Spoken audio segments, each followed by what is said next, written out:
போலீஸ்காரரு ஃபுட்டேஜை பார்த்துட்டு இதுல தான் கோபியே இல்லையே, எப்படி அவர் கொலை பண்ணாருன்னு ஒத்துக்கிட்டாரு. அதுக்கு பாக்கியோட பையன், சார் அவர் பொண்ணுக்கு எந்த பிரச்சனையும் வந்துடக்கூடாதுன்னு தான் சார் இந்த மாதிரி பண்ணாத தப்புக்கு அனுபவிச்சுட்டு இருக்காரு. மொத்த ஃபேமிலி சேர்ந்து கோபிநாத் தான் கொலை பண்ணாருன்னு சொன்னீங்க, என் பொண்ணு இனியாவை காப்பாத்துறதுக்காக அவர் அப்படி சொல்ல சொன்னார் சார். நாங்களும் அப்படி சொல்லிட்டோம். ஆனா நிதிஷ் அவர் கொலை பண்ணல சார். என் பொண்ணு இனியாவும் கொலை பண்ணல. நிதிஷோட அப்பா சுதாகர் தான் நிதிஷை கொலை பண்ணியிருக்காரு சார். அவரு அந்த ரெஸ்டாரண்ட்டுக்குள்ள போயிட்டு வந்தாரு. அதை வச்சு எப்படி அவர் கொலை பண்ணாருன்னு சொல்ல முடியும் சார். கொலை நடந்ததுக்கு முன்னாடி நாள் அவருக்கும் நிதிஷுக்கும் பெரிய சண்டை நடந்திருக்கு. நிதிஷோட அம்மா கண்ணு முன்னாடியே வச்சு நிதிஷை கொலை பண்ணிடுவேன் அப்படின்ட்டு மிரட்டி இருக்காரு சார். அப்படி பார்த்தா நீங்களும் உங்க பொண்ணும் கூட தான் நிதிஷ் ஏதாவது பண்ணிடுவேன்னு மிரட்டி இருக்கீங்க. வேணும்னா சுதாகரை விசாரிக்கலாம், எதுக்காக ரெஸ்டாரண்ட் போனீங்கன்னு கேட்கலாம். இந்த சிசிடிவி ஃபுட்டேஜ் வச்சு சுதாகர் தான் கொலை பண்ணாரு அப்படின்னு முடிவு பண்ணிட முடியாது. உடனே பாக்கியோட இன்னொரு பையன் சுதாகரோட ஆளை கூட்டிட்டு வராரு. சார் நேர்ல பார்த்தவன் சாட்சி சொன்னா ஒத்துப்பீங்களா அப்படின்னு கேக்குறாரு. சார் சுதாகர் இருக்கிற இடம் பத்தி தகவல் கிடைச்சது. அவரை பிடிச்சி உங்ககிட்ட ஒப்படைக்கலான்னு தான் போனேன். ஆனா அவர் தப்பிச்சிட்டாரு. அவரோட ஆளு என்கிட்ட மாட்டிக்கிட்டாரு. இதோ இவர் தான் சார் நடந்த சம்பவத்துக்கான ஐ விட்னஸ். சார் சுதாகர்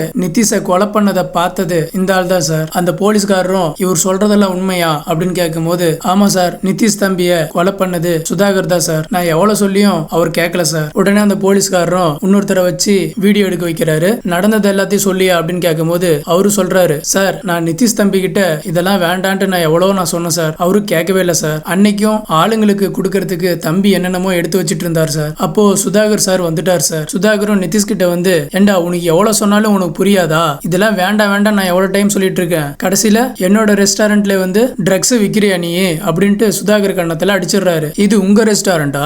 ஆமாடா ஆமா, இது வேற ஒரு ஆள் பாத்துக்கிட்டாலும் இது என்னோட ரெஸ்டாரண்ட் தான். யாரு பாத்துக்கிறாங்கன்ற கதையெல்லாம் நான் கேட்கல. ரெஸ்டாரண்ட் யாரோட பணத்துல வாங்கினது? எங்க அம்மா பணத்துல வாங்கினது. எங்க பணத்துல வாங்கினது? என்னமோ சுயமா சம்பாதிச்சு வாங்கின மாதிரி சீனை போடுற. காசுக்காக இந்த மாதிரி கல்யாணம் பண்ணிக்கிட்டவங்களாம் என்கிட்ட வாலாட்ட கூடாது. நானும் பொறுமையா இருக்கலான்னு பாக்குறேன், ஓவரா பண்ற. யோ எனக்கு தோன்ற மாதிரி தான் நான் செய்வேன், என் விருப்பத்துல தான் நான் இருப்பேன். டே அறிவுகிட்டத்தனமா பேசாதரா. ஏற்கனவே 2 கேஸ்ல மாட்டினா நீ.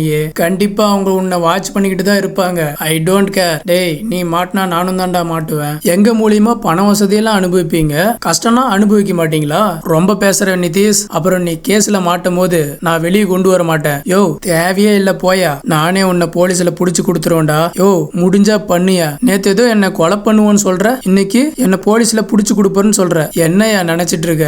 என்னை கழட்டி விட்டுட்டு மொத்த சொத்தையும் ஆட்டைய போடலான்னு பாக்குறியா? தம்பி அப்பா கிட்ட கொஞ்சம் மரியாதையா பேசுப்பா. யாரு அப்பன்? இவனா? கேவலம் பணத்துக்காக என் அம்மாவை கல்யாணம் பண்ணுவேன், அதே ஒரு பணத்துக்காக என்ன ஒரு பொண்ணு கிட்ட கல்யாணம் பண்ண வச்சுவேன். சுயநலவாதி. இவெல்லாம் ஒரு அப்பனே கிடையாது. யோ நீ அனுபவிக்கிற சொத்து எல்லாம் என்னோடது. கோர்ட்ல ஒரு கேஸ் போட்டேன்னு வச்சுக்கோயேன், அப்புறம் நீ நடு தெருவுல நின்னு பிச்சை தான் எடுப்ப. எங்க அம்மாவை கல்யாணம் பண்றதுக்கு முன்னாடி நடு ரோட்ல நின்னு பிச்சை எடுத்தல, அதே மாதிரிதான் நிக்கணும். ஒழுங்கு மரியாதையா இந்த வாழை சுருட்டிக்கிட்டு இருந்தீனா இது எதுவுமே நடக்காது. இல்லனா நான் சொல்றதெல்லாம் செஞ்சே ஆவேன். உன்னை தெருவுல பிச்சை எடுக்க வைப்பேன். டேய் என்னெல்லாம் உன்னால ஒண்ணுமே பண்ண முடியாது. யோ எப்படியா அவ்வளவு கான்பிடென்டா சொல்ற?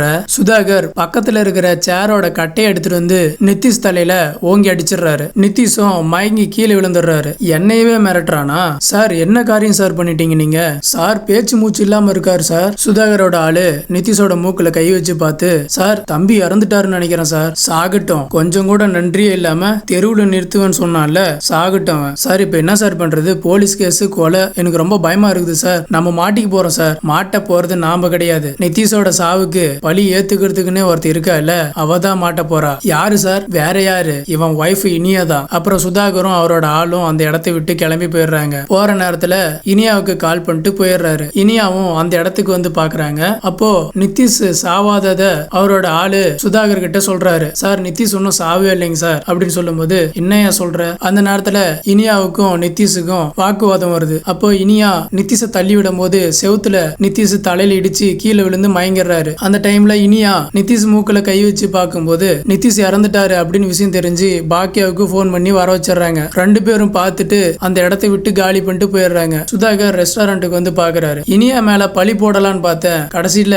இனியாவே இந்த மாதிரி பண்ணிட்டு போயிட்டா, நம்ம பிளான் ஈஸியா முடிஞ்சிருச்சு அப்படின்னு சொல்லும் போது நிதிஷ் மயக்கத்துல இருந்து எந்திரிக்கிறாரு. இவனுக்கு இன்னும் ஆயுசு அவ்வளவு கெட்டியா? சார் தம்பி ஹாஸ்பிட்டல் கூட்டு போனா ஈஸியா பொழைக்க வச்சிடலாம் சார். பொழைக்க வச்சு நான் பண்ணதெல்லாம் வெளியே சொல்லி என்ன ஜெயிலுக்கு அனுப்புறதுக்கா? வேண்டாம், எனக்கு ஒரு நல்ல வாய்ப்பு தானா அமைஞ்சிருக்கு, அதை நான் விட்டு கொடுக்கவே மாட்டேன். தான் பண்ணதா தானே இனியா நம்பிட்டு இருக்கா, அவன் நம்புறத உண்மையாக்கிடலாம். நீ இவன் கதையை முடிச்சிரு. சார் நானா? ஏய் நீ என்ன கேட்டாலையும் கொடுக்குறியா, இவன் கதையை முடிச்சிரு, பழிய இனியா ஏத்துப்பா, புரிஞ்சுதா? சரிங்க சார். நிதிஷ சுதாகரோட ஆளு கொலை பண்ணிடுறாரு. போலீஸ்கார்கிட்ட வேற வழி இல்லாம நான் அந்த தப்பு பண்ணிட்டேன் சார் அப்படின்னு சுதாகரோட ஆளு சொல்றாரு. சுதாகர் அவரோட பையனை கொலை பண்ணிட்டு என் தங்கச்சி மேல கேஸ் போட்டிருக்காரு. நாங்க விசாரிக்கிற அளவு கூட நீங்க விசாரிக்காம எங்க அப்பாவை கொடுமைப்படுத்தி செய்யாத தப்புக்கு அவரை ஒத்துக்க வச்சிருக்கீங்க சொல்லிட்டு எல்லாருமே கிளம்பிடுறாங்க. ஈஸ்வரி சொல்றாங்க, அவனுக்குலாம் நல்ல சாவா வரும், அவனுக்குலாம் நல்ல சாவே வராது. அவன் மகன் வாழ்க்கையை மட்டும் அழிச்சது இல்லாம நம்ம இனியா வாழ்க்கையும் அழிச்சிட்டான். ஆகாஷோட அம்மா, ஏமா அந்த ஆளு போலீஸ் கையில மாட்டுவானா